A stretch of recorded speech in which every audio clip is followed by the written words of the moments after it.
아무것도 하지 않는 당신. 그 하지 못하는 이유를 묻는다면요. 시간이 없어서, 능력이 안 될 것 같아서, 그냥 이대로 사는 게 편해서, 혹은 늦어서. 그렇다면 반드시 무언가를 해야 되는 이유를 반대로 물어본다면 답은 한 가지입니다. 바로 단 한 번뿐인 삶을 후회 없이 살기 위해서인데요.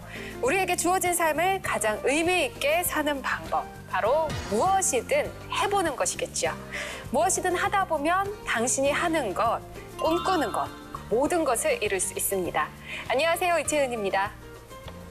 네, 오늘도 열정적인 그녀 이희구 씨와 함께합니다. 안녕하세요. 안녕하세요, 이희구입니다. 요즘 청년들이 입버릇처럼 하는 얘기가 있다고 해요. 개천에서 용났다, 하면 된다, 이런 것들은 다 옛말이다. 근데 저는 생각이 좀 달라요. 하면 되고 열심히 해서 안 되는 일은 없다라고 생각을 하거든요. 이게 과연 옛말인지 저는 사실 여기에 동의할 수는 없고요. 지레 겁먹고 아무것도 하지 않는 것보다 하면 된다라는 의지를 가지고 도전하는 것이 훨씬 더 나의 인생에 도움이 되지 않을까 이렇게 생각합니다. 네. 어때요, 교수님? 당연하죠, 당연. 인생은 단 한 번뿐이기 때문에 누구나 어렵게 느껴집니다.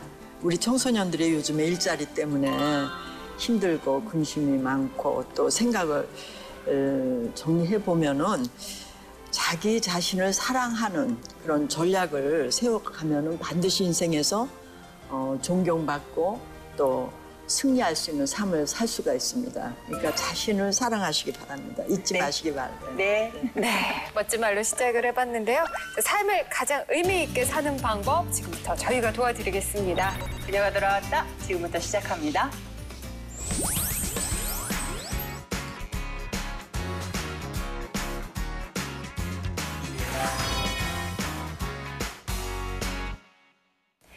네, 어제 이어서 오늘도요 청년 특집으로 진행을 합니다. 오늘 내용은 어떤 건가요?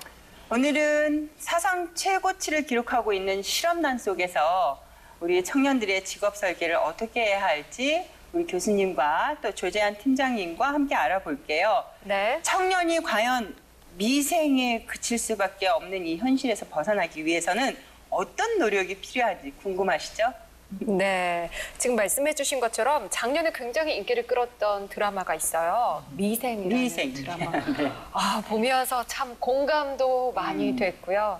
씁쓸하고 그런 느낌이 들었는데 대기업에 취직한 청년 장그래가 고스펙, 소위 말하는 그런 사람들 사이에서 눈총을 받으면서 성장하는 내용을 그린 드라마였죠. 미생 외에도 사실 청년들의 그런 좀 힘든 삶을 그린 드라마들이 굉장히 많아요. 제가 취업준비생, 취준생이던 시절 대학교에 다닐 때 논스톱이라는 그 시트콤이 굉장히 유행을 했었거든요. 정말 청년들의 마음을 그대로 보여주는 그런 내용이었는데 그랬어요. 그때요. 네. 유행어가 있었어요. 뭐 있었어요? 앤디라는 그 출연자가 네.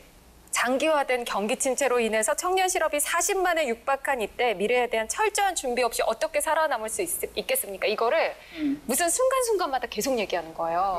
당시에 제 기억으로는 법대생이었던 걸로 기억을 하는데 네. 근데 그게 웃으면서 보지만 사실 웃기지만은 않은 좀 저게 내 얘긴데 그런 생각도 많이 했었는데 요즘 청년들은 더 심하다고 그러더라고요. 슬픈 내용을 슬프게 하는 것보다 웃으면서 하면 더 슬퍼요. 맞아요. 근데 그게 10년 전이거든요. 10년이 네, 훌쩍 넘었죠. 그래요. 그때 일인데 여전히 또 이런 일이 있어요. 네. 교수님, 10년 전이나 지금이나 청년 실업률이 계속 지속되는 이유가 뭐가 있을까요? 네. 청년층의 노동시장에 진입하는 사람들이 네. 전부 고학력자예요. 네. 우리나라는 80% 이상이 대학교 졸업을 했다가 지금 70%대로 떨어지긴 했지만 아직도 고학력 비중이 높습니다. 그렇죠. 그러니까 모든 직업이 고학력층으로 이루어지는 게 아니기 때문에 결국 이들이 갈 데가 없는 것이 되겠죠. 네. 또 두 번째로는 이 노동시장이 경직돼 있습니다. 그래서 주로 경력이 많은 사람을 채용하기를 우선적으로 합니다. 네. 왜냐하면 기업에서는 새로운 그 인력에 대해서 교육을 하거나 투자를 하는 것보다는 이미 키워놓은 인재를 데리고 오는 것이 더 비용이 네. 싸다고 생각하기 때문에 그렇죠. 그래서 경력자를 원하니까 청년들의 실업이 늦게 되고요. 그리고 이제 직업 상담이나 직업 교육이나 뭐 이런 그 뒷받침하는 것들이 아직은 그렇게 탄탄하지 못합니다. 네. 이런 것들이 지금 청년 실업을 가속화시키고 있습니다. 네. 누군가가 그러더라고요. 요즘 청년들은 모두가 다 미생이다. 이런 이야기를 하던데 우리 미생들을 위한 솔루션 그녀의 연구소에서 이어가겠습니다.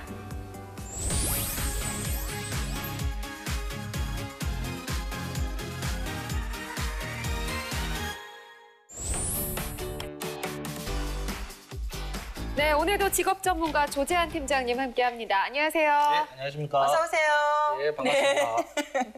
팀장님도 그럼 넌스톱 봤어요? 아, 봤었죠. 그래요? 네. 근데 그때 앤디가 하던 대사 지금 아까 우리 채연 씨가 했는데 공감하세요? 충분히 공감하고요. 네. 근데 그 당시 저 역시도 이제 아직 어렸었기 때문에 예. 네. 뭐 그에 대해서 음. 이제 현실이 돼보지 않는 이상은 그 말이 지나고 나서야 그 말이었구나 라는 것들을 이제 좀 실감하게 되고요. 네. 그러면 팀장님이 사회에 진출해서 이제 막 직장을 잡기 시작할 때 네. 그때도 실업률이 높았어요? 솔직히 말씀드리면 저 있을 때 네. 저는 위에 선배들이나 형들이 그렇게 취업을 고민하는 부분을 제가 본 적은 없습니다. 예전에는 교수님 추천서라는 맞아요, 게 있었잖아요. 맞아요. 예, 그렇죠. 교수님 저 취업하러 왔습니다 라고 하면 그래 저 위에 있는 추천서 하나 골라 가거라. 그랬던 이제 제가 따라다니면서 봤던 시절이긴 합니다. 사실 뭐 제가 대학교 네. 때도요, 4학년 2학기 되면은 그 취업계라고 하잖아요. 그거 제출하고 학교 빠지는 친구들도 꽤 많이 많았죠. 있었고요. 네. 졸업하면 거의 뭐 졸업식 때는 대부분 직장인이 돼서 왔었는데 요즘은 뭐 정말 졸업 유예도 많이 하고요. 학교 졸업하고 나서도 정말 열심히 하는데도 불구하고 길이 너무 좁은 것도 있고 그래요. 답답해요. 예. 네, 그래서 사실 우리 취업 시즌 되면 청년들은 뭐 몇 번의 도전 혹은 낙방으로 현실의 벽을 실감할 수밖에 없는데요. 요즘 청년 취업은 우리가 지금까지 살아온 것처럼 그냥 열심히 하면 돼. 그냥 뭐 그렇게 공부 잘하고 시키는 대로 하면 다 할 수 있어. 이런 성질의 것이 아니거든요. 오히려 열심히 하면 할수록 자기 자신에게 멀어지게 되는 그런 아이러니한 상황도 많이 낳게 되는데 그래서인지요 청년 창업 열풍이 또 불고 있다고 해요. 그렇죠. 네. 네. 자, 팀장님. 그 정부의 창업 기업 자금이 요즘 크게 증가하고 있다고 하던데 청년층의 자영업 비율이 어느 정도나 되나요? 일단 청년층이라고 한다면 우리가 이제 18세에서 한 29세까지 청년층이라고 이제 볼 수가 있고요. 네. 실질적으로 이제 취업이 어렵다 보니까 우리가 흔히 말하는 창업, 그다음에 자영업 이런 식으로 이제 많이 가게 되죠. 그리고 부모님이 하고 있는 가게 이런 가게에 이제 무급 종사자로서 다시 취업을 하고 네. 사업을 물러받는 이러한 이제 형태로도 많이 보이고 있는데요.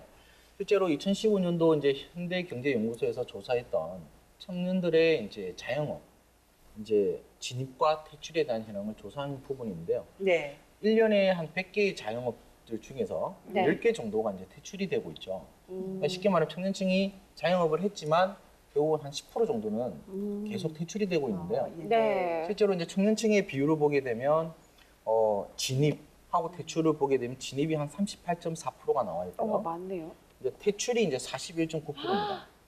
그러니까 진입보다는 퇴출이 훨씬 더 많다는 거죠. 그렇네요. 이거는 한 해를 가지고 이야기를 한 거기 때문에. 네. 그다음에 이제 30대 부분이 이제 16.4%, 그다음에 퇴출이 이제 17.8%. 그러니까 청년하고 30대는 보면 진입보다는 퇴출이 훨씬 더 높은 비율을 보이고 있죠. 그리고 이제 40대는 진입은 9%고 퇴출도 15%.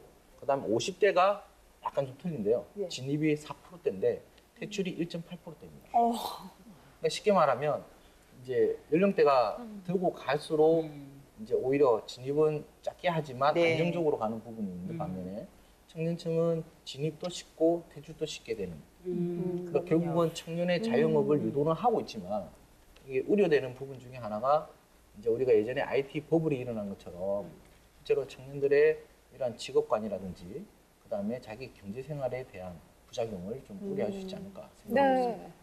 청년들이 창업을 하는 주된 이유가 있을 것 같아요. 팀장님. 본인의 의지와 상관없이 죽도록 열심히 했건만 사회에서는 받아주지 않으니 네. 결국은 창업으로 돌아서게 되는 거고요. 네. 요즘은 뭐 뉴스거리를 보시더라도 기사를 보시더라도 대부분 어떤 공기업에서 또는 대기업에서 그만두고 나와서 뭐 16억 대박, 60억 대박, 네. 뭐 창업 성공 이런 성공 스토리들이 많이 나오잖아요. 근데 오히려 그런 부분에 청년들이 혹해서 나도 이제 잘 다니고 있는 회사 그만두고 그냥 무작정 뛰쳐나오는 건 아닐까 이렇게 생각을 하고 있고요. 네.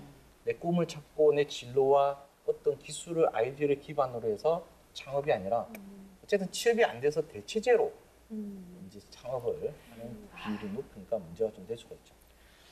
우리나라는 그렇다고 하고요. 교수님, 그 해외 국가에서 청년들의 창업이 이렇게 활발한 이유는 뭘까요? 아까도 지적을 했지만은 우리는 생계형 네. 그런 창업이 많다고 그랬어요. 근데 선진국 같으면은 사실은 이들한테 이미 기업가 정신, 도전 정신 이런 거를 많이 갖도록 했기 때문에 네. 그게 자연적으로 생계형이 아니라 정말 창업으로 이어지죠. 그러니까 우리나라도 사실은 창업 그 마인드가 높은 나라예요. 네. 근데 그거를 학교 다닐 때, 중고등학교 다닐 때 그걸 어떻게 그 역량을 키워줬느냐 이런 네. 거를 해준 것이 없기 때문에 결국은 대학교 가서도 취업 대신 창업 이러니까 이제 문제가 되는 거죠. 네. 우리나라도 정말 어쩔 수 없어서 창업을 하는 게 아니라 해외처럼 좀 기업가 정신 네. 혹은 정말 원하는 게 있는 도전 정신 이런 게 필요하겠네요. 네네. 지금 굉장히 날씨가 더워요. 그렇죠. 그렇게 덥지만 사실 취업 시장은 참 한겨울이라고 차가워요. 할 정도로 너무나 설이죠. 좀. 네. 근데 젊은이들 가운데 번듯한 직장에서 만족하고 일하는 경우가 거의 없다고 해요. 청년들이 생계형 창업으로 내몰리는 것도 바로 이런 이유 때문일 텐데 그래서 준비한 청년 취업의 해답. 오늘도 청년 직업 시장의 핫 키워드를 통해서 알아보겠습니다. 네, 키워드를 통해서 풀어보는 청년 취업 시장의 핫 이슈. 그 첫 번째 탈스펙. 네. 탈스펙. NCES. 이게 뭔가요? 네. 궁금해요. 팀장님, 대답 좀 해주세요. 좀 어려워요. 어려워요. 말이. 우리가 흔히 말하는 스펙, 네. 어떤 일을 하기 위해서 갖춰져 있는 것들이죠. 네. 그래서 기본적으로 이제 갖춰야 되는데 우리가 이제 탈스펙, 말 그대로 오버스펙이라고 할 수 있죠. 그러니까 원래보다 더 많은 것을 지금 스펙을 준비한 거를 이제 버려라, 탈피해라. 쉽게 말하면 이제 그냥 전문적으로 스펙에서 탈피해라. 라는 개념이죠.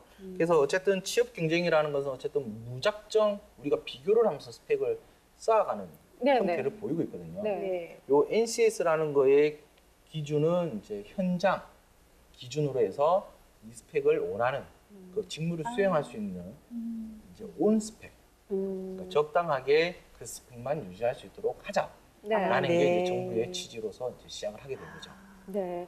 교수님, 사실 저희가 그동안에도 NCS라는 이야기를 몇 번 했어요. 이제 직무 중심, 능력 중심 이렇게 바뀌는 건데 이 도입 배경이 있나요? 지금 팀장님도 잘 얘기해 주셨지만 이게 이제 국가 직무 능력 표준 그래서 이제 National Competency Standards라고 해서 NCS라고 줄여서 하는 겁니다. 네. 이거는 산업 현장에서 요구하는 지식과 기술, 기능 이런 것들을 알려주는 그런 표준화된 거죠. 학교와 졸업한 이후에 노동시장에 들어갈 때 어떤 자격이 있어야지 들어오는가 이런 거를 국가적으로 표준화시킨 겁니다. 그러니까 사실 이 스펙이 아니라 능력주의, 일을 잘할 수 있는 그런 사람이 취업될 수 있다라는 그런 건전한 사회 풍토를 만들기 위해서 NCS가 도입됐습니다. 네. 팀장님이 NCS 국가 직무 능력 표준 이걸 통해서 채용을 할 때 기대 효과가 있을까요? 일단은 정부에서는 기대 효과가 이제 높게 나타나기 위해서 준비를 많이 했죠. 네. 그리고 이제 실질적으로 공공기관 같은 경우는 채용을 2017년도까지 NCS를 의무화시키겠다라는 이제 계획을 발표를 했습니다. 네. 그러니까 지금 이제 작년, 올해 그리고 내년까지도 이제 어찌 보면 파일럿을 이제 돌리고 있는 이제 형태가 될 건데요. 네. 대기업하고도 이제 얼마 전에 이제 MOU를 이제 맺게 되면서 약 한 28개 기업하고도 이제 MOU를 맺고 진행을 하고 자율적인 변화를 유도를 하고 있습니다. 정부 네. 측에서. 근데 쉽게 말하면 공공기관하고 민간하고 약간 이제 지금 이원화가 돼 있다. 그리고 이거를 이제 내년 그 이후로까지 이제 병행을 하면서 좀 더 자율적으로 움직였으면 좋겠다라는 건데요. 네. 2015년도에 이제 발표를 하고 나서 약 한 130개 기관에서 네. 한 5,800명 정도를 이제 채용을 하게 되면서 공고도 이제 NCS 기반 채용이라는 명칭을 정식으로 사용을 하게 됩니다. 그러니까 모든 공고에 직무라고 들어간다 해서 이게 NCS는 아니죠. 그러니까 반드시 NCS 기반 채용이라는 말을 넣게 되고 그에 대해서 기반으로 해서 직무 기술서라고 하는 직무에 대한 명세서도 같이 네. 제공을 해야 되는 부분이고 2016년도 올해죠. 올해까지 해서 약 한 230개 기관으로까지 확대해서 일단은 배수도 한 20배수에서 많게는 50배수까지 네, 네. 채용을 하게 돼요. 실제로 사례로 보게 되면 기존에는 동점자 같은 경우는 그래도 우선순위를 정했는데 지금 NCS 채용은 동점자도 일단은 합격시켜주는 기조로 좀 가고 있습니다.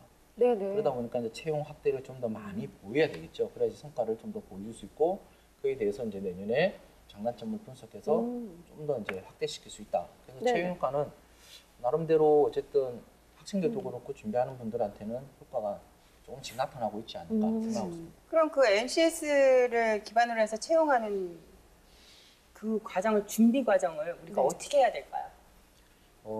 쉽게 말하면 정말 쉬운데요.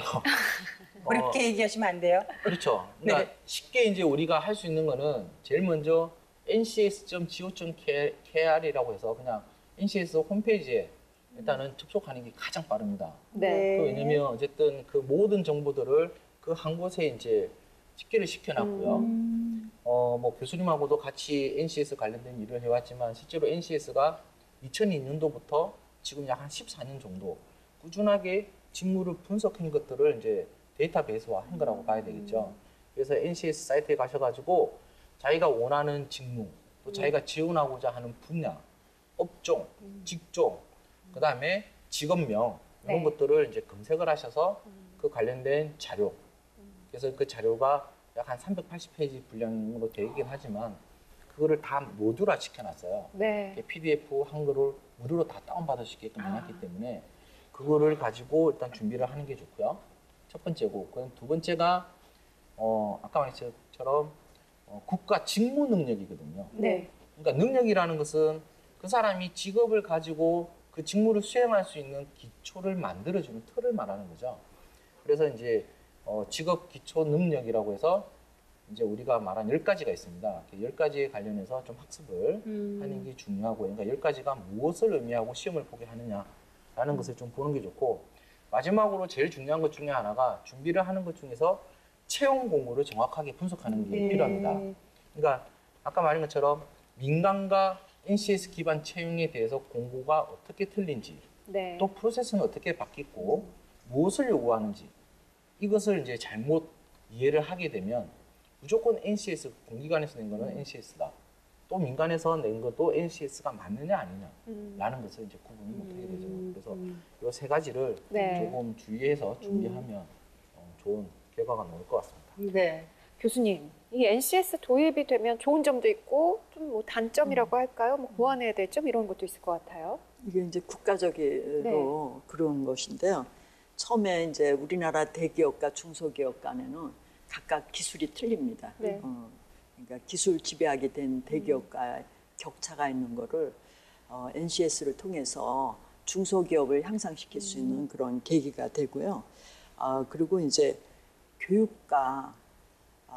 교육을 시켜놓으면 사실은 산업 현장은 이미 벌써 다 달라졌습니다. 네. 왜냐하면 교육과정화하는 시간이 교육부는 한 7년 걸려요. 이걸 조금 단축해서 5년 했다 할지라도 5년 전 걸 가리키니까 교육의 현장을 따라갈 수가 없죠. 그렇죠. 예, 근데 이거는 교육과 현장을 일치시키고자 하는, 그러니까 일학습 병행제가 그런 겁니다. 그래서 이 사람이 실제 교육을 받고는 금방 산업 현장에 실무로 갈 수 있게끔 하는 그런 틀을 마련했다는 점에서는 대단히 좋은 거죠. 네. 세 번째로는 이제 현장에 그 기술을 즉시 도입을 해서 이거를 그 들어가는 사람한테 이미 준비 단계를 충분히 거쳐서 갈 수 있도록 하는 상당 기간을 지원하는 시스템으로 되어 있습니다. 그러니까 한 사람이 그 기능과 기술을 습득하는 거를 좀 더 개인적으로 하던 거를 이제는 체계적으로 이렇게 접근하도록 하는 점에서는 장점이 있습니다만은 사실은 이것도 아까 그 교육 과정에 5년 걸린다 그러는데 네. 사실 이 NCS도 한 3년 걸립니다. 그러니까는 NCS 개발하고 그다음에 다음 해 학습 모듈 하고 그다음에 세 번째 신직업 자격 개발하고 그리고 적용하려니까 2년을 단축했지만 이미 또 지나가 버린 거예요. 네. 그런 거기 때문에 첨단 직종이라든가 고도의 직종에 적용하기에는 좀 문제가 있는 거죠. 네. 그리고 이제 이거를 지금 전문대 커리큘럼까지 다 이제 이렇게 가도록 했거든요. 그러니까 NCS를 기반으로 한 커리큘럼을 배운 학생들이 이제 나오고 있는 거죠. 그렇지만 아까 같이 이 NCS가 그 당시에는 맞지만은 과연 지금 맞는가라는 것 때문에 커리큘럼 자체도 경직된 또 부분이 있습니다. 그래서 이거를 어떻게 해야 될 거냐. 근데 사실은 교육이 이렇게 기술을, 현장을 따라갈 수는 없어요. 네. 항상 뒤처지는데 어떻게 하면 좁힐 수 있느냐. 이것이 가장 관건입니다. 네. 자, 지금까지 요즘 청년 취업 시장에서 핫하게 떠오른 NCS에 대해서 알아봤는데요. 좀 바뀐 이 채용 환경 패턴 때문에 우리 청년들이 좀 혼란스러울 수도 있을 것 같아요. 그래서 준비를 했습니다. NCS 사용 설명서를 통해 파헤쳐보는 NCS의 오해와 진실. 그 소문의 진상은 무엇인지 살펴볼까요? 네, 첫 번째 소문입니다. 네. 소문의 사실. 첫 번째 소문. NCS는 경직적이어서 적용할 곳이 많지 않다라는 소문이 있어요. 앞서서 교수님. 교수님이 잠시 네. 좀 말씀해 주셨거든요. 사실 이건 틀린 말입니다. 예. 네. NCS는 네. 기술과 기능만 국한된 게 아니라 서비스랑 모든 직종을 지금 다 하고 있습니다. 그렇기 때문에 경직됐다 이거는 안 맞습니다. 아니에요. 네. 자, 이건 아닙니다. 두 번째 소문을 들어볼게요. NCS는 특성화고 전문대에만 적용되고 4년제 및 연구 인력에는 적응이 어렵다. 팀장님, 네. 이런 소문이 있어요. 그러게요. 사실인가요? 이것도 사실이 아니겠죠. 네. 네. 쉽게 말하면 NCS 같은 경우도 각 해당 분야의 수준을 다 정해놓고 움직입니다. 그래서 2년째, 3년째, 4년째 이제 모든 분야에 관련해서 그래서 우리가 직무 능력이라고 했지만 고등학교 졸업, 전문대 졸업, 그다음에 또 3년째 졸업, 4년째 졸업, 그다음에 모든 인력들을 다 수용할 수 있는 1수준부터 8수준까지도 저희가 다 정리가 되어 있기 때문에 네. 예, 그 소문은 아니다. 아니라고 보시면 됩니다. 네. 사실 소문은 거의가 아니땐 말들이 연기가 나는 거이 아닌데 이상하다. 세 번째 소문. 뭔지 모르겠어. 세 번째 소문. NCS는 제조업에만 적용되고 서비스업에는 적용이 어렵다. 그러게요. 아니에요. 소문이 막 아니랍니다. 들려요. 아이고. 바로 단호하게 말씀해 주셨어요. 아니에요. 아니랍니다. 네. 서비스업 뭐 전부 적용하고 있습니다. 예, 직업상담도 서비스업이지만 네. 지금 NCS 이미 다 개발하고 신직업 자격까지 다 개발한 그런 상태입니다. 와. 네. 네. 소문 네 번째. 네 볼까요? 번째 한번 들어볼까요? 우리나라는요. 직무별 노동시장이 아니라 NCS가 유용하지 않다. 이거 네, 이거 교수님, 궁금해요. 이거 이게 소문은 무슨 어떻게 말인지 될까요? 모르겠네요. 아니 노동시장이 직무별로 돼 있지 그렇지 않은 게 어디 있습니까? 그러니까 직무 분석을 한다는 거는요 아주 기초적인 겁니다. 우리 나라에 구조조정을 한다 그럴 때 구조조정을 어떤 기반으로 하느냐 직무 분석을 해가지고 해야 되는데 우리가 이걸 안 했기 때문에 그냥 제일 낮은 사람 자르고 뭐 이렇게 대충 자르는 거죠. 그러니까 자꾸 구조조정을 하는 거죠. 그러니까 우리나라는 직무별로 돼 있습니다. 단지 이거를 분석을 해보질 않았는데 지금 이렇게 대단히 짧은 시간에 아주 많은 거를 분석해서 했기 때문에 유용하지 않다라는 말은 정말 맞지 않습니다. 네. 네. 다섯 번째 소문의 진상을 좀 밝히려고 그러는데요. 이거 거의 다 부정적이신 것 같아요. NCS 자체가 너무 어렵게 개발되어가지고 활용하기가 어렵대요. 어떻게 해요, 팀장님? 실질적으로 어렵지 않아요. 뭐 이렇게 이야기를 해야 되나요? 어렵지 않아요. 귀여워. 좀 되게 어색하긴 한데 귀여워요. 이게 이제 실제로 2015년도에도 산업인력공단에서 네. 우리가 자격 매트리스를 이제 구성을 하게 됩니다. 그래서 산업인력공단에서도 이제 어쨌든 이 질문에 대한 진상을 밝히기 위해서 네. 조사를 했을 거 아니에요. 네, 네. 그렇죠. 근데 이제 항상 결과는 원하는 대로 나오게 돼 있죠. 네. 어렵냐? 안 어렵다. 안 어렵다. 이제 그 결과가 이제 좀 더 높게 나오게 됐는데요. 그리고 이런 채용 문화 확산에 대해서 긍정적으로 생각하느냐, 그리고 필요하냐라고 했을 때 매우 그렇다와 그냥 그렇다가 약 한 84% 정도가 나옵니다. 네네. 그러니까 실질적으로 말하면 우리가 이 어렵다, 네. 안 어렵다라는 것은 그 사용되는 용어가를 좀 더 학생들이나 받아들이는 사람이 좀 직시할 수 있는 용어로 좀 바꾸는 것도 좀 중요할 것 같고요. 네. 또 NCS가 이제 그 채용하는 공공기관에 따라서 또 직능에 따라서 난이도가 조금씩 틀리죠. 네. 그래서 그 부분에 따라서 사람들이 이제 약간 어려움을 호소하는 부분도 있다라고 생각하시면 될 것 같습니다. 네. 자, 소문을 토대로 오해와 진실에 대해서 살펴봤는데요. 다 오해였네요. 다 풍문으로 들었습니다, 저희가. 네. 뒤에서 제가 적나라하게 한번 또 이야기해드리겠습니다. 아, 기대하겠습니다. 네. 정부는 2017년까지 모든 공공기관에 NCS 기반의 채용을 의무화하고요. 또 민간 기업의 NCS 기반 채용 또한 구축할 예정이라고 합니다. 그렇게 되면 정말 고용 시장에 큰 변화의 바람이 불 것으로 그렇게 보이는데요. 팀장님, 정부의 탈스펙 지침으로 대기업 취업에도 변화의 바람이 지금 불고 있어요. 예. 대기업의 채용 시장은 어떻게 달라지고 있나요? 일단 NCS가 처음에 나와가지고 정부에서 일단은 공공기관부터 정부에서 먼저 시행하겠다라고 했을 때 대기업들도 어찌 보면 냉철하게 이제 바라보고 있는 상태였죠. 네. 그래서 왜냐면 강제적으로 하기에는 현장과 NCS에 대해서 아까 그 소문이 나왔던 것처럼 이제 실질적으로 일치가 되느냐 여부냐 그거를 이제 좀 봐야 되는데 네. 기업은 이렇게 딱 정형화된 표준화된 것보다는 변화에 대해서 빨리 대응하는 인재가 필요하겠죠. 네.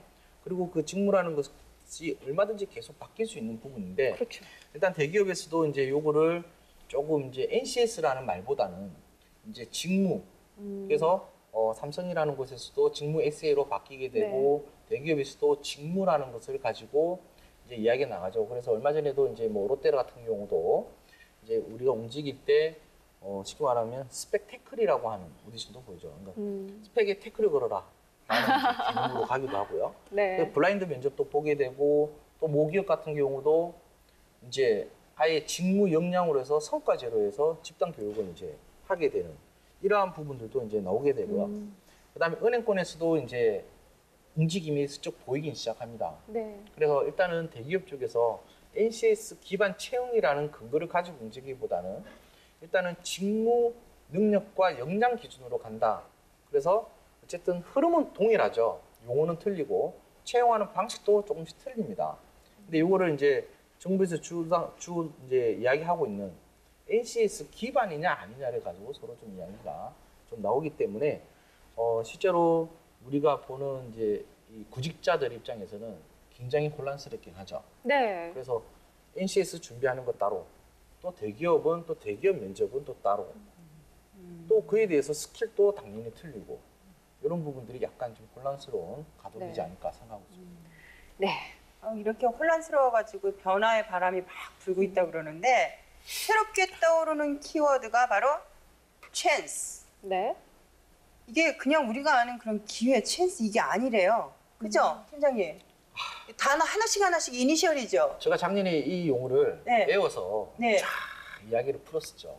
근데 이제 요거를 다시 이제 제가 네. 이제 찬스라고 하는 네. 이 부분인데요. 음. 우리나라는 말을 참 잘 만드는데. 그래요? 맞아요. 그럼 이거 제가 지금 운을 하나씩 좀 띄워드릴까요? 제가 생각나는 선에서 한번 말씀드리도록 예. 하겠습니다. 네.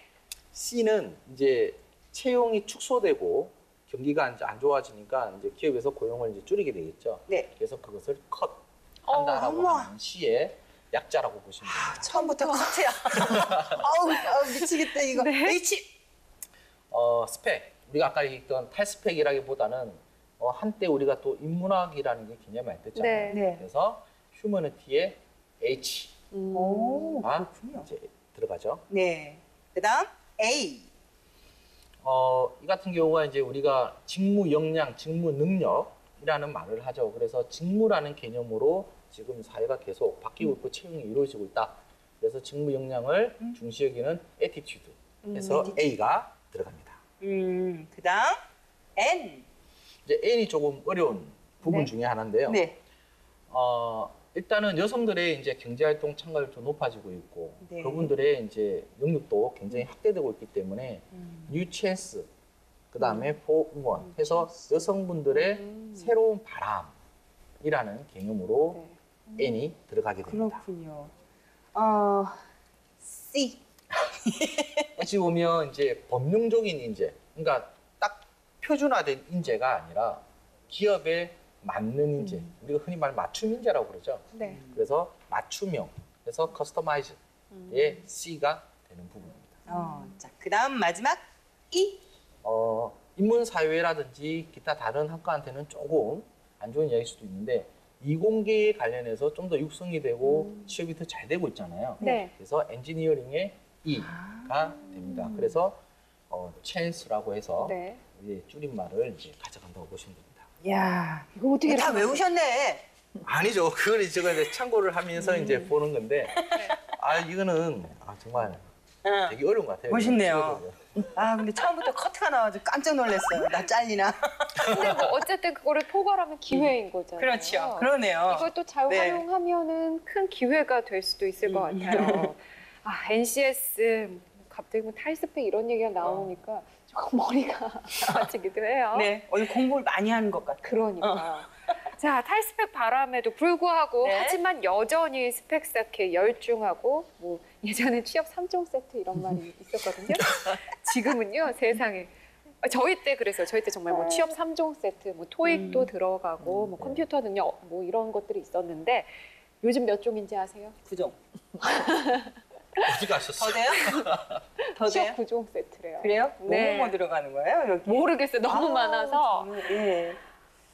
그러면 이 9가지를 일단 취업을 하기 위해서 다 기본으로 일단 준비를 한다 이런 얘기일 텐데 이렇게 하는 게 일자리 얻는 데 뭐 많이 도움이 될까요? 교수님, 네, 팀장님? 일단 이제 우리가 취업 3종이라고 한다면 기존에 많이 했던 합벌, 그죠? 네, 네. 그다음에 합격, 토익이었잖아요. 네. 그리고 이제 9종 나머지 6가지가 뭐 우리가 흔히 이야기하는 어학, 자격증, 뭐 공모전, 그죠? 그다음에 인턴, 봉사활동 세상에나. 이런 것들이 이제 들어가는데 아니 봉사활동, 인턴도 다 스펙이 되는 거예요? 그렇죠. 외모도 들어가. 외모도요? 어머나. 그리고 마지막에 이제 하나가 쉽게 말하면 성형이라는 게 이제 들어가죠. 세상에. 아니 취업하는데 그게 왜 그래서 필요할까요? 9종인 거예요. 취업 포털 이제 자코리아에서 설문조사를 이제 인사 담당자들한테 이제 113명한테 네. 했는 결과가 있는데요. 그러면 이렇게 9종 세트, 10종 세트, 뭐 11종 아이고. 이렇게 해서 들어온 사람을 실제로 일을 시켜보고 했을 때 만족도는 어떻게 되느냐? 네. 라고 했을 때 예. 고스펙이라고 해서 직무의 만족도가 높은 것은 아니다. 다행이네요. 도 그렇다라는 거죠. 근데 이제 구직자 입장에서 보게 되면 제가 이제 구직자 입장이라면 어쨌든 들어가기 위해서 우리가 준비를 하는 거고 시험이라는 것도 붙기 위해서 준비를 하는 거고 배운 것을 가지고 활용하는 것은 들어가서 배워서 활용하면 되잖아요. 네. 그래서 일단은 이러한 이제 개인적인 부분, 고스펙 이런 것들을 아까 말처럼 너무 오버하지 말고 자기에 맞게끔 준비하는 것도 네. 길이라고 볼 수 있습니다. 세상에. 근데 지금 사회가 이렇게 해요. 취업 9종 세트, 뭐 더하면 10, 11, 12, 13 나갈 텐데 이걸 극복을 해야 된단 말이에요, 사실. 어떻게 해야 될까요, 교수님? 취업 동아리도 있어요. 네. 취업을 서로 뭐 어떻게 할 건가 연구하고 그러는데 그런 시간 동안에 사실은 이력서 들고 취업하러 다녀야 돼요. 네. 자기의 역량을 개발해야 되는 거지. 네. 여기에 무슨 사실 어떤 직무는요 영어 한마디 안 해도 평생 맞아요, 할 수 있는 맞아요. 것도 많아요. 근데 왜 그 토플을 해야 맞아요. 되고 그거는 토익 그런 걸 왜 해야 되는지를 모르겠어요. 네. 그리고 사실은 얼굴은 진정하게 내가 열심히 일하겠다라는 그 표정만 있으면 되는 거지. 성형으로 뭐 다듬어진 어떡해. 이런 것은 아니라고요. 근데 이런 풍조가 특히 우리나라에 들어온 것이 참 안타깝습니다. 그러네요. 그래서 스펙은 산업체에서 요구하는 맞춤형 그런 스펙이 아님을 아주 명백하게 알려드리고 다시 말하면은 지금 NCS에서 나온 그런 내용들을 좀 공부를 하신다면은 그것이 더 취업하는 데 효과적이라고 보겠습니다. 네. 성형은 좀 충격인데요, 저는. 저 많이 봤어요. 얘기는 들었는데 지금 뭐 우리 교수님하고 팀장님 말씀하신 것처럼 그게 왜 필요한지를 모르겠네요. 아니 일하는데 외모가 왜 중요해요? 저는 개인적으로 좋아하시죠? 부분적으로 자기가 네. 용기를 갖고 네. 컴플렉스를 없애기 위해서 하는 부분에 대해서는 아유 그거는 마음을 위한 괜찮지만요. 그건 네. 그렇게 괜찮아요. 보면 성형으로 봐야죠. 응. 뭐 근데 왜 직장에 들어가야 되는데 성형하고 들어가야 되냐고. 우리 흔히 말하는 첫인상이 좋아야 된다라고 에이, 하는 이야기 많이 하잖아요. 아니야. 에이 팀장님 그런 분인지 몰랐다. 저건 뭐 아니 그렇게 이제 우리가 보자는 내용이죠. 에이, 그거 인상은 사실 정말 교수님 말씀하신 대로 내가 이 일을 정말 하고 싶다 그런 게 바로 인상으로 나오게 되는 거잖아요. 열심히 일하는 모습이 예쁘고 멋진 거지 성형해서 막 예뻐진 이거는 아닌 것 같아요. 네. 사람들이 가장 아름다운 모습이 네. 열심히 일하는 모습이래요. 네. 그런 것만 보여주면 되는 거예요. 맞습니다. 아유, 뭐 취업 3종 갑자기 세트, 신났어 나. 9종 세트. 네, 첫 번째 키워드 알아봤고요. 네. 자, 청년 시장의 베일을 벗길 다음 키워드 살펴보겠습니다. 네. 키워드를 통해 풀어보는 청년 취업 시장의 핫 이슈. 네. 바로 이직입니다. 네. 이게 또 무슨 말이죠? 그러게요. 그러니까 어렵게 취업 시장의 문을 뚫고 들어갔는데 이직을 해요? 그러면은 청년 근로자들 이직률이 높아요? 팀장님? 지금 이제 최근에 2013년도 네. 지금 3년 전과 2015년도 이제 통계를 보게 되면 예. 약 2015년도 한 63%가 이제 입사하고 15개월 만에 한 1년하고 이제 반 정도 안쪽으로 네. 이직을 한다라는 이제 통계가 있죠. 그러니까 쉽게 말하면 최근에 이제 이런 것들이 트렌드로도 갈 수도 있는 형태인데요.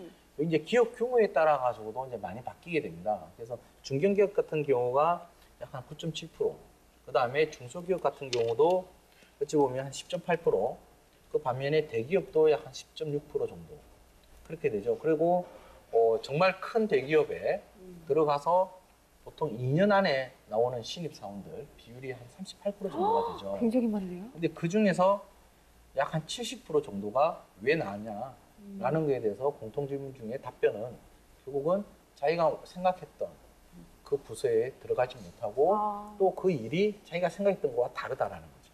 그러니까 또 적성이 안 맞으니까 직무도 안 맞다라고 하면서 실제로 이런 부분들이 예전에는 꼭 참고 지내는 형태였는데 지금은 안 맞았을 때 또 다른 데 도전하지, 또 가보지 라는 형태로 이제 확산이 되고 있다라고 보실 것 같아요. 교수님, 이렇게 청년 근로자들이 이직을 많이 하면 부작용도 좀 있을 것 같은데요. 너무 많죠, 사실은.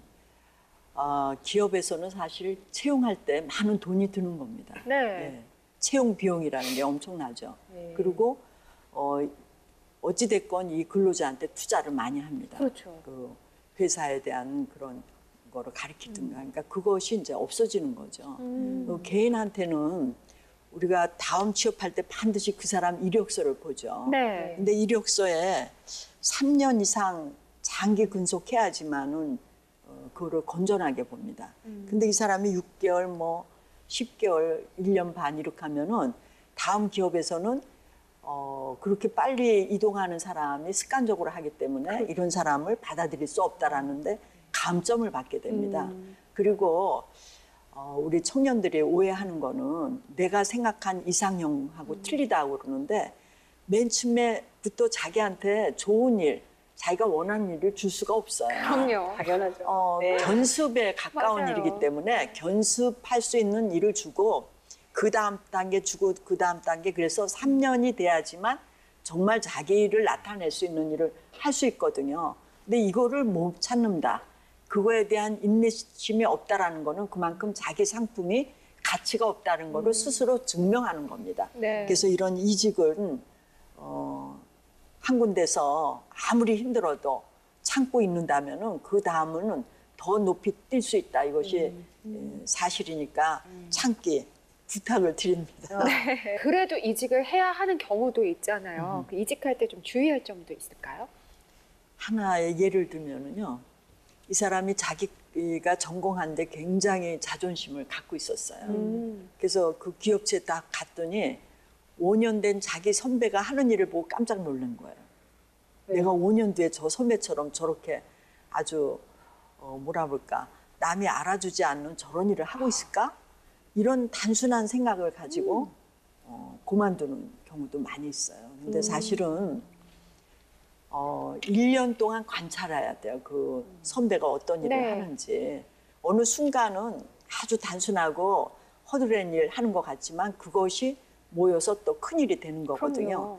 그러니까 이직은 정말 나하고 안 맞는다. 적성에 안 맞는다. 또 두 번째는 조직 문화가 있어요.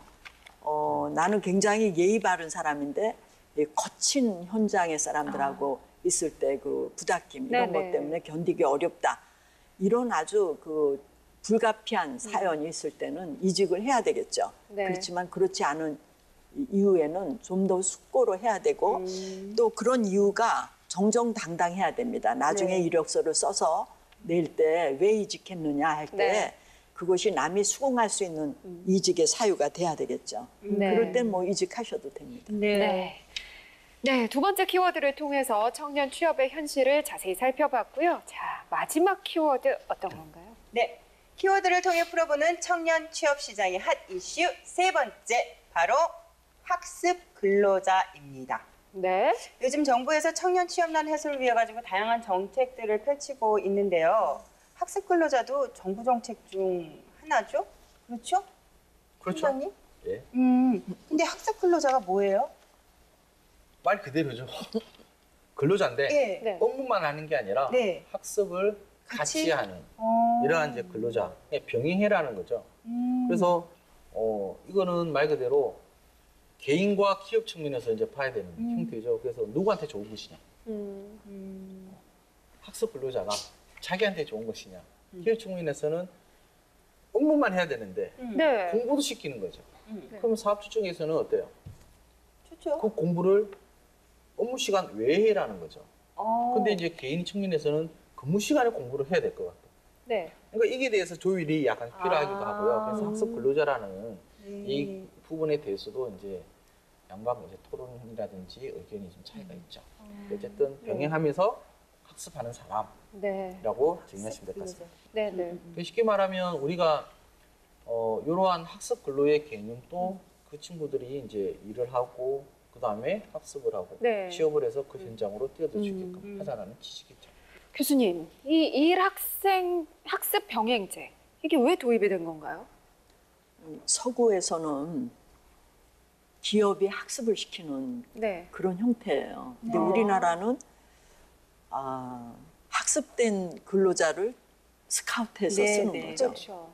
그러니까 서로 이게 인재 스카우트에서 오는 여러 가지 어려움이 있는데 우리나라도 이제 자기 근로자는 가리키면서 자기 거를 가리키면서 더 굳건하게 하는 이런 걸 해보자는 의미에서 일학습 병행제가 들어옵니다. 근데 이 네. 일학습 병행제는 기업뿐만 아니라 또 공동훈련센터라는 게 있어요. 거기와 기업과 서로 연계된 거죠. 그래서 기업에서 요구하면은 공동훈련센터에서 기업에 맞는 그런 교육 프로그램을 네. 훈련을 시키고 취업이 되게 하고 네. 또 기업은 그 취업할 사람들을 먼저 데리고 와서 기업 내에서 교육을 하고 네. 그러다 보면은 자연히 그 기업의 그 직무 수준이 금방 향상되지 않을까 이런 의미에서 일학습 병행제가 도입이 됐습니다. 네. 그리고 이거를 또 실시하는 기업이 있습니다.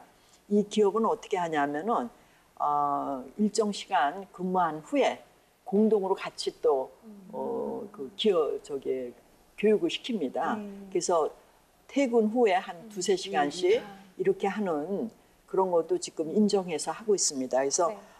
이 제도가 지금 바깥에서 교육을 받고서는 들어오는 이 시스템을 기업 내에서 해결하게 하는 그래서 기업의 맞춤형 교육으로 앉아서 기업 스스로의 경쟁력을 높이는 데 그 네. 효과가 있습니다. 네. 그러면 일학습 병행제에 참여할 수 있는 요건이나 방법은 어떻게 되나요, 팀장님? 일단 간략하게 보면 지금 이제 정부의 고용률 70% 달성이잖아요. 네. 어찌 보면 그 달성을 위한 하나의 또 프로그램으로서의 역할을 또 수행할 수 있다라고 네. 볼 수가 있고요. 지금 현재 일학습 병행제에 참여했던 기업 수가 한 2,100개 정도가 이제 이루어지고 있습니다. 그리고 그에 관련해서 이제 학습자, 그다음에 기업 이 두 가지로 이제 구분을 해서 참여하는 방법이 좀 틀리지는데요. 네.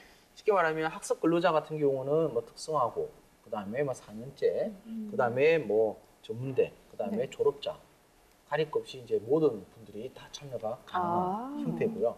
요거를 통해서 학습을 이제 공동훈련센터에서 받고 또 기업에서 원하는 곳으로 이제 취업을 하게 되는 거고요. 이제 참여할 수 있는 기업 같은 경우는 어찌 보면 이제 상시 근로자, 이제 50인 이상 기업 또는 뭐 20인 이렇게 딱 기준이 정해져 있습니다. 그런 네. 기업 등급도 구성이 되어 있고요. 요 관련해 가지고는 학습자 같은 경우는 HRD 네. 넷이라고 이제 우리가 사이트가 있잖아요. 네. 거기에서 이제 확인을 하셔가지고 수시로 이제 모집을 하고 있으니까 그에 대해서 참여를 하시면 될 것 같습니다. 네.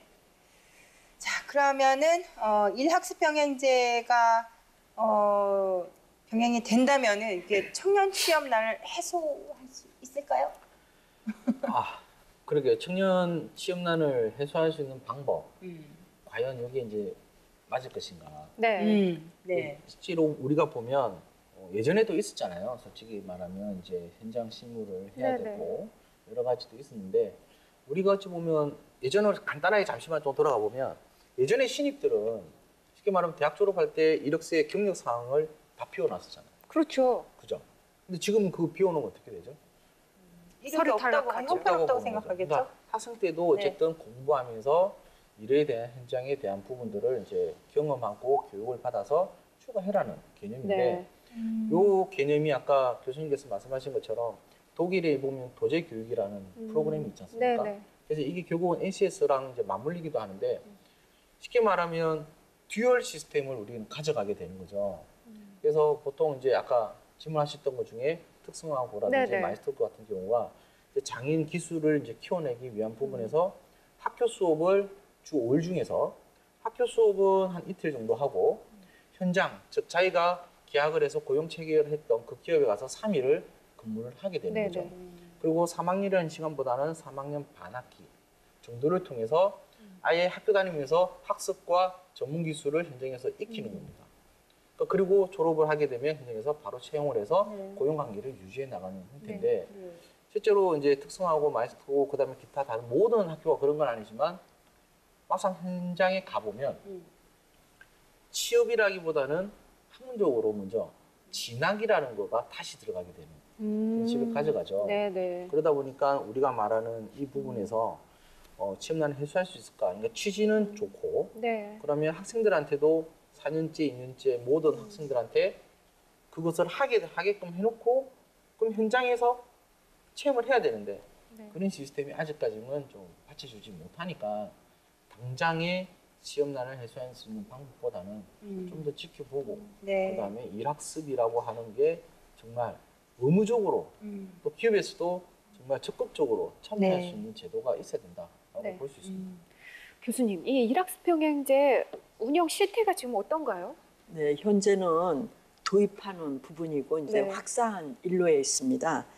그러니까 몇 년 동안 경험을 해보고 피드백해서 이거를 우리나라에 맞는 일학습 병행제로 갖고 가야 된다고 봅니다. 네. 지금 현재는 서구의 그런 제도와 흡사하게 지금 안고 있거든요. 네. 근데 우리나라가 갖고 있는 국민의 정서나 또 그 국가적인 틀이나 또 사회적인 움직임이 서구와 많이 다르기 때문에 네. 이런 부분의 확산에 어떤 그 걸림돌이 있는지를 지켜보고 이걸 수정 보완해 나간다면은 아마 지금보다 더 확산이 더 빠르게 진행될 네. 거라고 이렇게 생각이 됩니다.